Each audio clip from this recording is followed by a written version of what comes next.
Nalalaman ba ninyo na kalakip ng kahilingan ito ang pananagutan ng umuwi ng inyong anak sa diwa ni Kristo? Kayo naman, mga ginawang ginang, nakahanda ba kayong tumulong sa mga magulang na kayo na umuwi ng inyong anak sa ating pananampalataya? Bilang pinagawa ng Sagrado Cristiano, pinagagalak at tanggapin ang iyong anak sa pamamagitan ng pagkapo sa kanyang ito. Lagyan niya ng ito sa kanyang noon, sa kanyang ito, makatapos ng mga magulang ng magulang.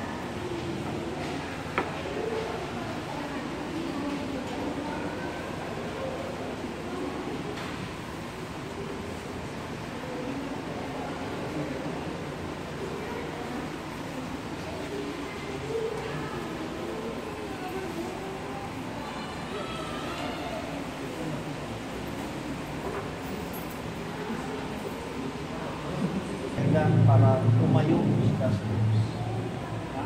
Kaya nga tayong mga nakakatanda, no? Ang gandang pagulaya ito, magpasa walang hanggan.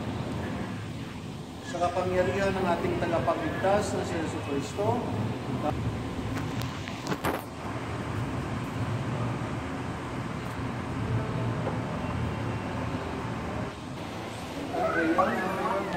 baka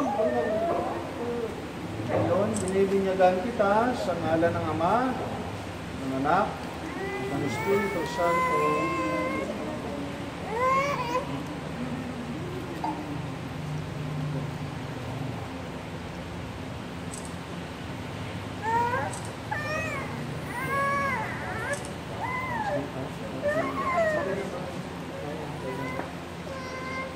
Ngayong naganap na ng Diyos Ama ng Panginoon Jesucristo ang muling pagsilang sa tuwid at ilang sa Kanya.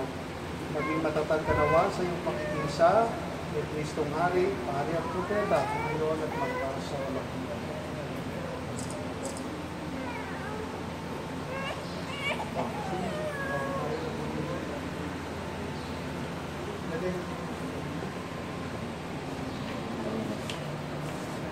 Ang damit pambinyagay tayo. Dito kayo sa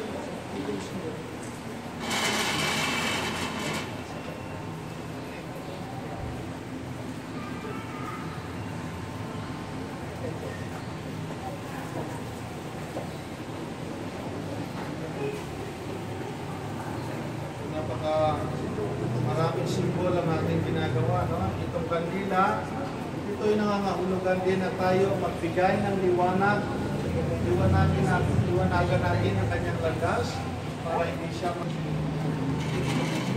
mag-ipatay muna ng electric pan eh.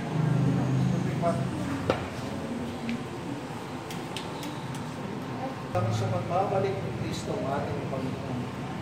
Naging anak tayo ng kaliwanagan ni Kristo, tumulong tayo ngayon sa ating Ama, nabukan ng kaliwanagan at buhay sa panalangin tinuro sa atin ng ating Panginoong Hesus Kristo. Tayo pong lahat ng Espiritu Santo. Hindi pa tayo tapos. Pagtanggap sa ating simbahang Katolika bilang bagong kaanib na Kristiyano, palakpakan natin.